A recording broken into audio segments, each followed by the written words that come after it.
Hi, Taylor T. Carlson, and it's video time again.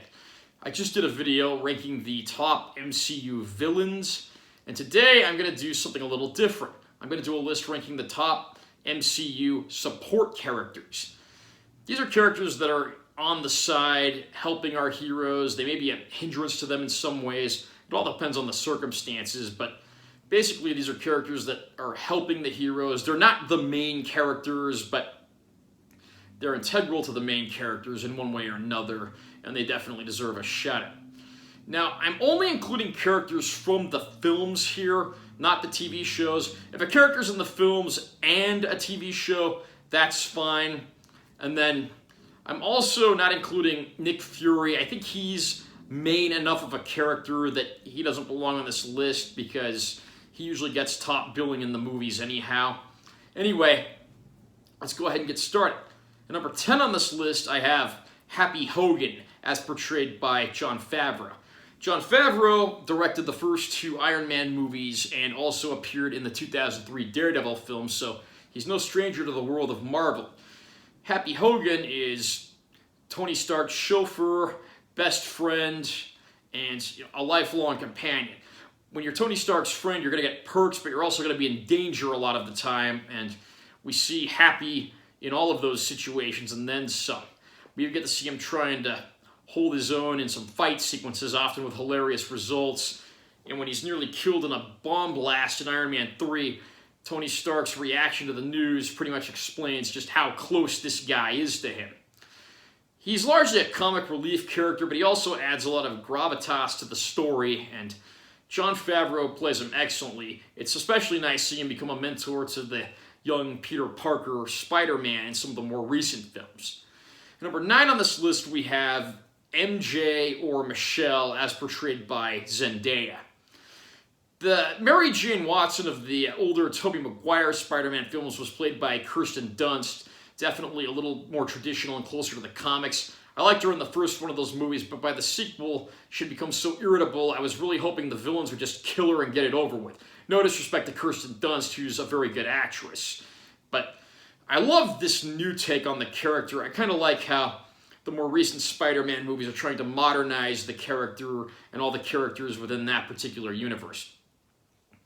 This version of MJ is not the obvious light-skinned redhead, but she's an ethnic girl who's snarky, sassy, not afraid to speak her mind.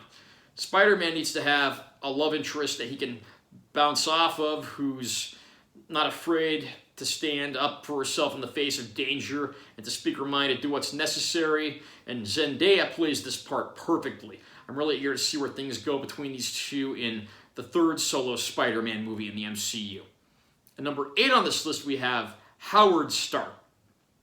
Howard Stark was portrayed by Dominic Cooper as a young man, and then by John Slattery as an older man in archival footage.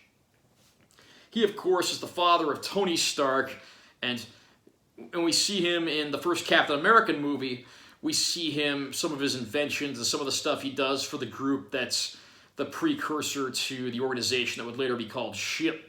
We even get to see him working on what becomes Captain America's weapon of choice, his shield that he throws at enemies and so forth. There's also archival footage of the older version of the character, who largely serves as an inspiration to his son in Iron Man 2 when he's trying to find a way to prevent himself from dying of blood toxicity following increased use of his arc reactor. Howard Stark is a very underrated character, and even though he and his son seem to have a very estranged relationship, when he does find out who his father's real killer was, Tony Stark basically snaps and goes after the hero characters that were apparently responsible. Howard definitely deserves a shout out here, because if there was no Howard Stark, there would be no Tony Stark. Number 7 on this list, we have Lewis, as portrayed by Michael Pena. Seems like every movie in the MCU has to have a source of comic relief. I don't think there's ever been a better source of comic relief in the MCU than Lewis. This guy is a storyteller. He does things his own way. He's an ex-con and a former cellmate of Ant-Man, and the two end up remaining friends and going it together on heists, in business ventures, what have you. whenever this guy tells a story, whenever this guy takes the screen, audiences laugh like crazy. I saw an advanced screening of the first Ant-Man movie in 2015. Every single time this guy was on the screen, the whole theater was just filled with laughter. I want to see more of this character, and it's a shame we really haven't seen him outside of the Ant-Man solo films so far. At number 6 on the list we have Shuri, as portrayed by Letitia Wright. Shuri is the younger sister of T'Challa, the Black Panther, who is something of an inventor and a genius, almost sort of like the Tony Stark of Wakanda. She invents the equipment that the Black Panther uses when he goes into battle, but of course she's plenty snarky and certainly isn't above giving her brother the finger as she walks away from him in one memorable scene of the solo Black Panther film. This is a character that, since Chadwick Boseman sadly passed away, she's a character I think could be a good front runner to take up the mantle of Black Panther in her brother's absence. I mean, this character, she's a genius, she's beautiful, she's funny, and above all, she's a character that I want to see more of. Number 5 on this list we have Darcy, as portrayed by Kat Dennings. The first Thor movie has a cast that largely consists of PhD scientists and physicists, and of course, mythical beings come to Earth. Now, in the middle of all this, you gotta have comic relief somewhere, and that's where Darcy comes in. She was hired to be an intern by doctors Jane Foster and Eric Selvig, and she had no science background whatsoever, but had to be hired because she was the only applicant. It's hilarious to see people talk about these complex physicist and mythological topics, and she just sort of gives us our average Joe perspective on things, and pretty much acts like you'd expect a regular person to expect in these situations. And that's part of the reason she's so funny, and I was really glad to see her make an appearance on WandaVision when that premiered a few months ago. At number 4 on our list, we have Odin, as portrayed by Anthony Hopkins. When I heard that Thor's father in these movies was going to be portrayed by the guy who played Hannibal Lecter, I was admittedly a little doubtful. Anthony Hopkins is a great actor, but whenever I think of him, I think of the infamous serial killer that eats people. Despite that, he made a great Odin. This guy was very powerful, and of course, the father of Thor, the father of Hela, and the adopted father of Loki.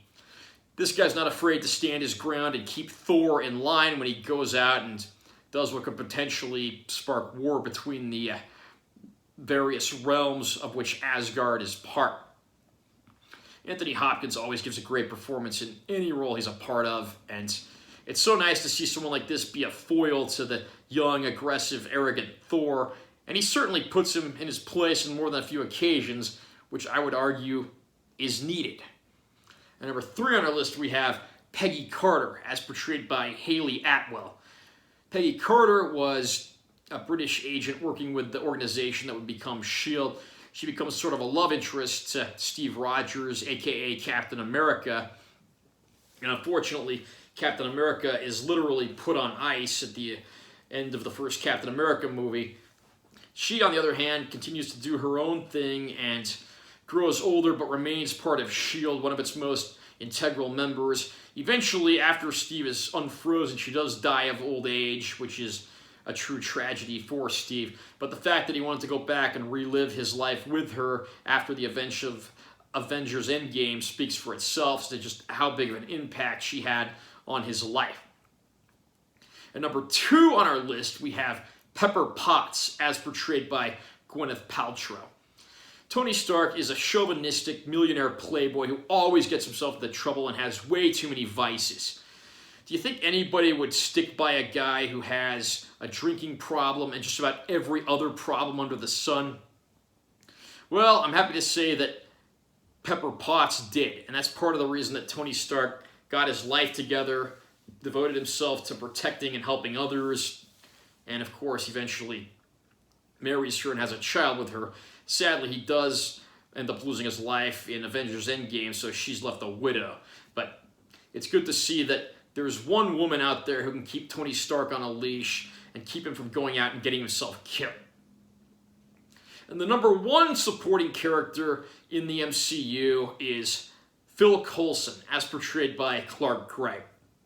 When the MCU was first starting out, nobody knew it was going to become the powerhouse of a franchise that it did, so you had to have a few common linking elements between the films before you got to the team-up movies.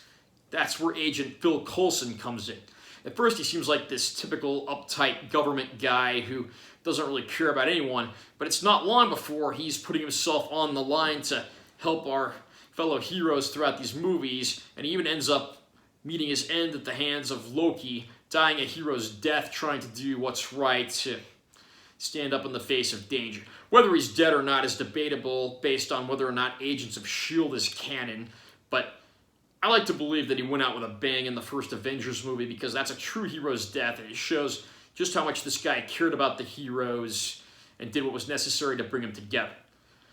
Who is your favorite Marvel Cinematic Universe supporting character? Comment down below and let me know what you think.